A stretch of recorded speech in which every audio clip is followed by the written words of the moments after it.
محمد كما صليت على إبراهيم وعلى آل إبراهيم إنك حميد مجيد اللهم بارك على محمد وعلى آل محمد كما باركت على إبراهيم وعلى آل إبراهيم إنك حميد مجيد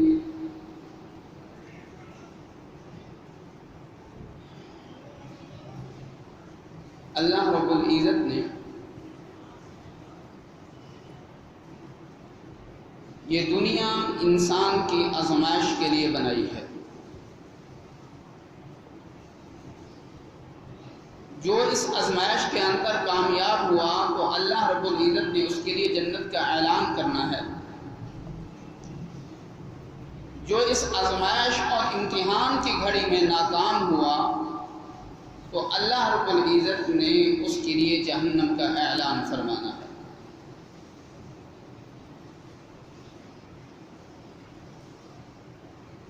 اللہ رب العزت نے جہنم بھی انسانوں اور جنوں کے لیے بنائی ہے اور جنت بھی انسانوں اور جنوں کے لیے بنائی ہے۔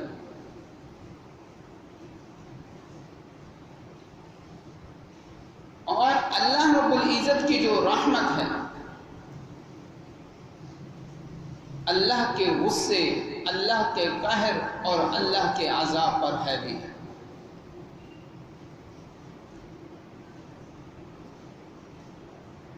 اللہ رب العزت کی جتنی صفات ہیں وہ تمام صفات جو ہیں اپنے ایک معنی تک ہیں، لیکن اللہ رب العزت کی ایک صفت ایسی ہے جو دو معنوں میں استعمال ہوتی ہے۔ ایک صفت کے علاوہ جتنی صفات ہیں وہ صرف اور صرف اپنے ایک معنی کے اندر استعمال ہوتی ہیں، لیکن جو ایک صفت ہے وہ ایسی ہے جو دو معنی کے اندر استعمال ہوتی ہے۔ وہ صفت کیا ہے؟ اللہ رب العزت کی رحمت۔ یہ جو رحمت والی صفت ہے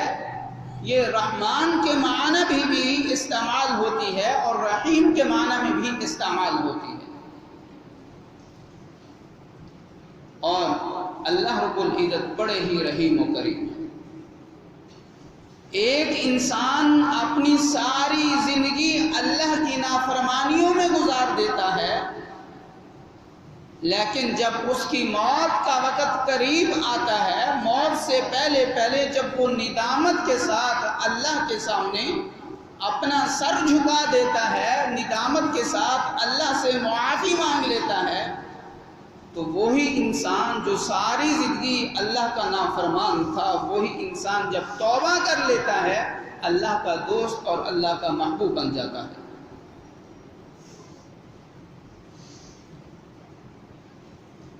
بنی اسرائیل کا قصہ ایک مشہور ہے کہ ایک نوجوان ساری زندگی اللہ کی نافرمانی کرتا ہے تو اس کے علاقے والے، اس کی بستی والے اس کو اپنی بستی سے نکال دیتے ہیں۔ وہ جنگل میں چلا جاتا ہے، اس کے پاس جو اسباب ہوتے ہیں، جب تک وہ اسباب ہوتے ہیں وہ کھاتا ہے، زندگی گزارتا ہے، لیکن جب اس کی زندگی فاقوں میں چلی جاتی ہے، جب اس سے فاقے برداشت نہیں ہوتے، اپنے دائیں بھی دیکھتا ہے کہ شاید کوئی میری مدد کرنے والا ہو، اپنے بائیں بھی دیکھتا ہے کہ شاید میری کوئی مدد کرنے والا ہو، جب چاروں طرف دیکھتا ہے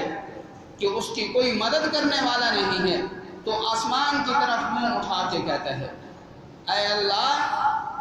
اگر تو مجھے معاف نہ کرے تو تو بڑھے گا نہیں، اگر تو مجھے معاف کر دے تو تیرے اندر کوئی نقصان نہیں آئے گا۔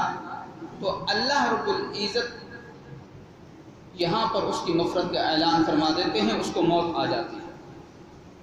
حضرت موسیٰ علیہ السلام پر وحی نازل ہوتی ہے کہ اے موسیٰ، میرا ایک پیارا، میرا ایک دوست جنگل کے اندر وفات پا چکا ہے، اس کے جنازے کا انتظام کرو، اور اس جنازے کے اندر جو بھی شریک ہوگا ہم اس کو معاف فرما دیں گے۔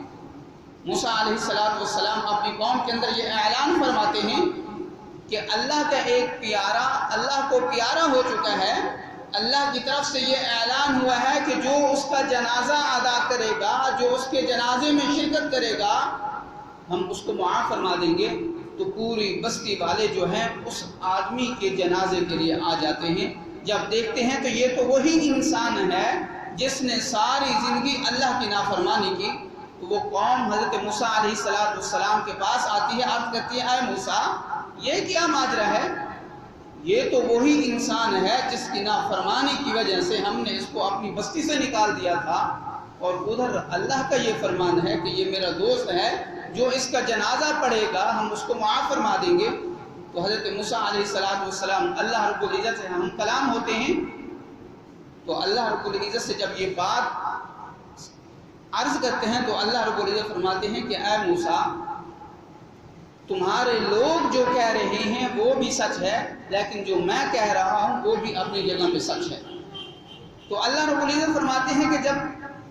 لوگوں نے اس کو بستی سے نکال دیا، جب یہ جنگل کے اندر آیا، جو اس کے پاس اب اسباب تھے وہ ختم ہو گئے، جب فاقوں کے اندر زندگی گزاری، جب اس کی موت کا وقت قریب آیا تو اس نے اپنی مدد کے لیے چاروں طرف دیکھا، تو جب اس کی مدد کے لیے کوئی نہیں تھا تو اس نے ندامت کے ساتھ، شرمندگی کے ساتھ اس نے میرے طرف چہرہ اٹھایا،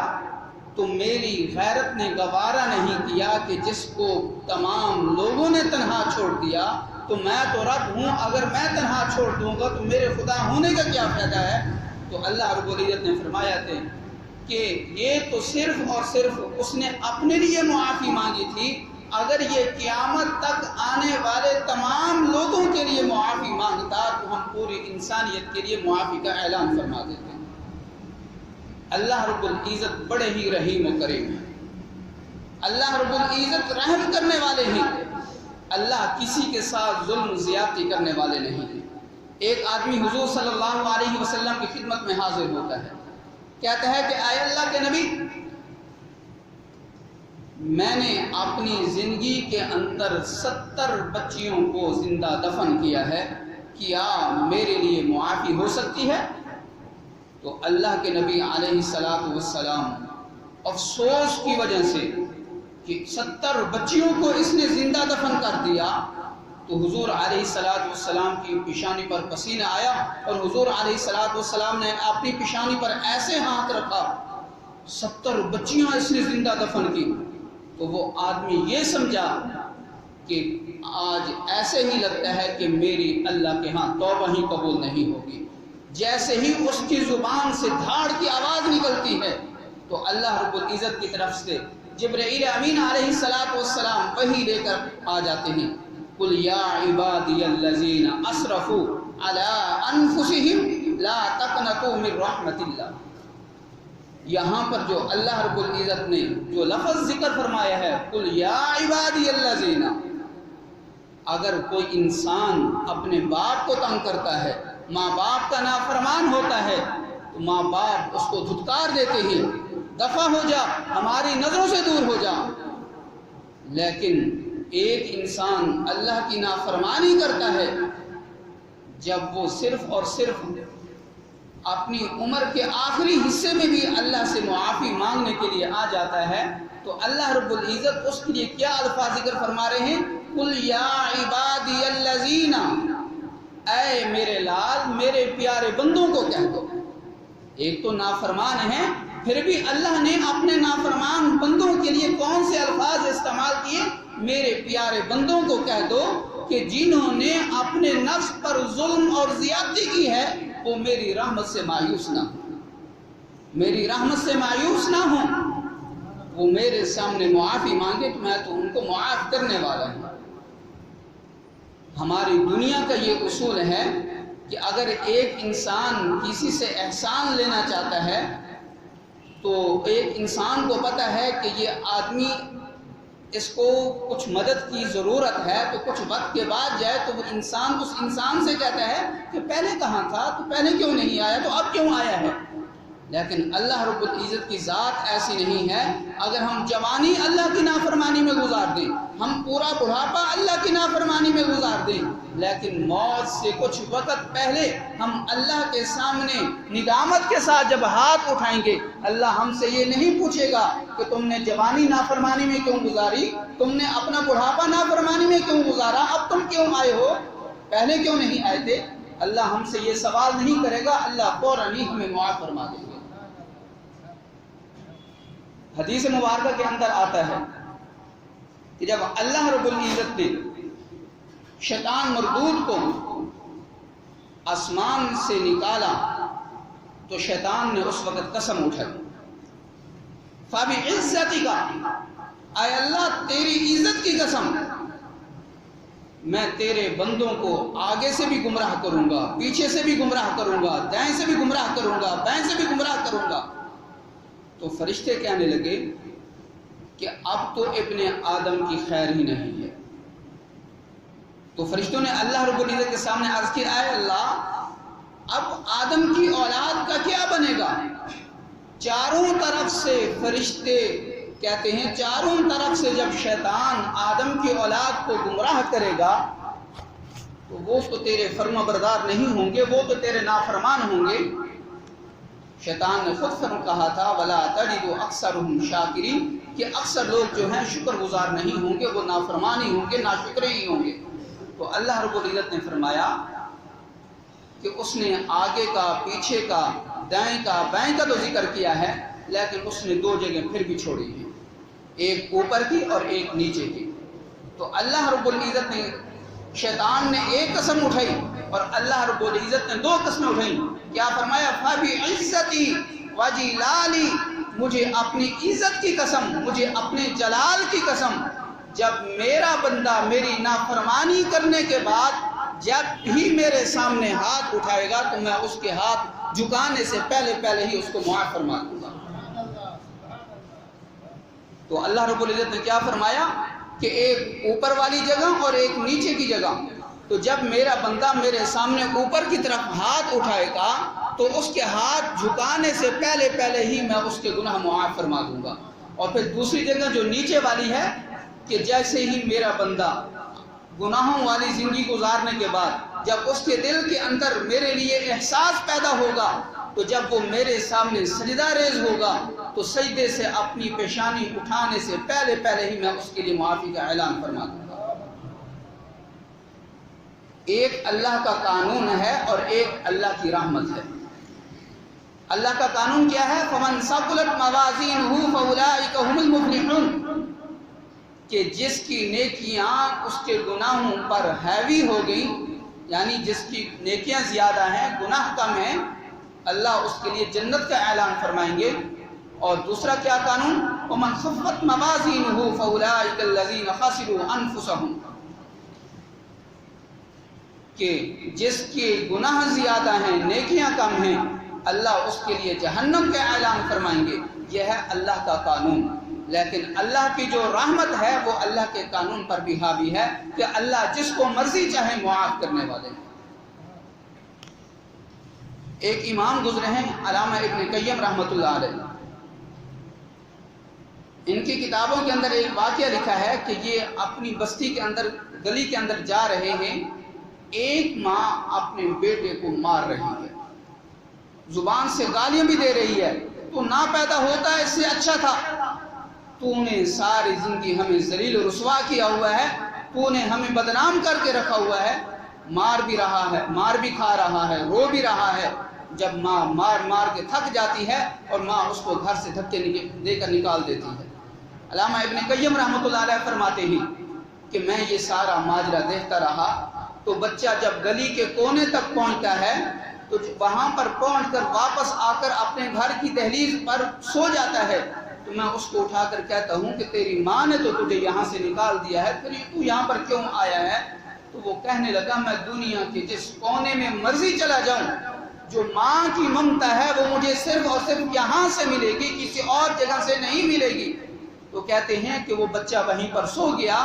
تو جب ماں اپنی ضرورت کے لیے دروازہ کھولتی ہے، باہر جانے کی کوشش کرتی ہے تو دیکھتی ہے کہ بچہ گھر کی دہلیز پر سویا ہوا ہے اور اپنے بچے کو اٹھاتی ہے کہ تو یہاں پر کیا کر رہا ہے؟ میں نے تو تجھے گھر سے نکال دیا۔ تو بچہ آگے سے کہتا ہے اماں چاہے آپ نے مجھے گھر سے نکال دیا ہے، میں دنیا کے جس کونے میں چلا جاؤں، لیکن آپ جیسی ماں مجھے دنیا کے کسی کونے میں نہیں ملے گی۔ تو علامہ ابن قیم رحمۃ اللہ علیہ فرماتے ہیں کہ جب بندہ اللہ کی نافرمانی میں زندگی گزارتا ہے، اور جوانی بھی اس نے اللہ کی نافرمانی میں گزار دی، بڑھاپا بھی اللہ کی نافرمانی میں گزار دیا، لیکن جب اس کے دل کے اندر احساس پیدا ہوتا ہے کہ میں نے تو اللہ کی نافرمانی کی ہے، جیسے ہی وہ اللہ کے در پر سجدہ ریز ہوگا، جیسے ہی اللہ رب العزت کے سامنے معافی مانگے گا، صرف اس کو ہاتھ اٹھانے کی بھی ضرورت نہیں پڑے گی، اس نے اپنے دل کے اندر اخلاص کے ساتھ صرف یہ کہہ دیا اے اللہ مجھے معاف فرما، اے اللہ مجھے معاف فرما، اے اللہ مجھے معاف فرما، تو اللہ اس کے گناہوں کو معاف فرما دیں گے۔ حضرت عمر رضی اللہ تعالیٰ عنہ کے دور کا ایک واقعہ ہے کہ ایک گویہ تھا، گانے گانے والا تھا، تو وہ گانے گاتا تھا تو لوگ اس کو پیسے دیتے تھے، وہ اپنی روزی کا انتظام کرتا تھا، تو جب تک آواز تھی لوگ اس کو پیسے دیتے اور وہ اپنی روزی کا بندوبست کرتا۔ جب اس کی آواز ختم ہو گئی، بڑھاپا آیا تو آواز بھی ختم ہو گئی، تو جنت البقیع قبرستان کے اندر بیٹھا ہے، اللہ رب العزت کے سامنے کہتا ہے اے اللہ تو کتنا رحیم و کریم ہے، تم نے آواز دی تو لوگوں نے مجھے رزق دیا، لوگوں نے مجھے پیسے دیے، اب آواز نہیں ہے تو میرے پاس رزق ہی نہیں ہے، اے اللہ میرے لیے رزق کا بندوبست فرما۔ حضرت عمر رضی اللہ تعالیٰ عنہ اس وقت امیر المؤمنین تھے، مسجد نبوی کے اندر سوئے ہوئے ہیں، خواب کے اندر اللہ رب العزت کی طرف سے آواز جاتی ہے اے عمر جنت البقیع کے اندر میرا ایک دوست مدد کے لیے پکار رہا ہے، جا اس کی مدد کر۔ حضرت عمر رضی اللہ تعالیٰ عنہ نیند کی حالت میں اٹھتے ہیں، نہ سر پر پگڑی نہ پاؤں میں جوتا، بھاگتے ہوئے آتے ہیں، تو ایک جھاڑی کے پیچھے ایک بوڑھا آدمی بیٹھا ہے، وہ اللہ سے ہم کلام ہو رہا ہے۔ جیسے ہی اس کی حضرت عمر رضی اللہ تعالیٰ عنہ پر نظر پڑتی ہے، وہ ڈر جاتا ہے کہ اب تو میری خیر نہیں ہے، عمر کے ہاتھ میں کوڑا ہوگا اور وہ تو مجھے کوڑے مارے گا۔ وہ بھاگتا ہے، حضرت عمر رضی اللہ تعالیٰ عنہ اس کو بلا کر کہتے ہیں رک جا، میں خود کو خود نہیں آیا، مجھے تو بھیجا گیا ہے۔ وہ کہتا ہے کہ تجھے کس نے بھیجا؟ کہا کہ جس سے تو ہم کلام تھا مجھے تو اس نے بھیجا ہے۔ وہ کہنے لگا اے اللہ تو کتنا بڑا رحیم و کریم ہے، میں نے تو ساری زندگی تیری نافرمانی کی، آج میں نے صرف اور صرف اپنے پیٹ کے لیے تجھے بلایا ہے، تو نے اس پر بھی لبیک کہا۔ اس نے اسی وقت اللہ سے معافی مانگی اور چیخ ماری، وہیں پر فوت ہو گیا۔ اور حضرت عمر فاروق رضی اللہ تعالیٰ عنہ نے خود اس کا جنازہ پڑھایا اور خود ہی اس کو قبر کے اندر اتارا۔ تو ہمیں اس بات سے یہ ثابت ہوتا ہے، ہمیں یہ معلوم ہوتا ہے کہ اگر ہم ساری زندگی اللہ کی نافرمانی کریں، اخلاص کے ساتھ صرف اتنا کہہ دیں اے اللہ میری توبہ، اے اللہ میری توبہ، تو اللہ ہمارے تمام گناہوں کو معاف فرما دیں گے۔ تو دعا ہے کہ جو کچھ کہا ہے اللہ ہم سب کو صحیح معنی میں اس پر عمل کرنے کی توفیق عطا فرمائے۔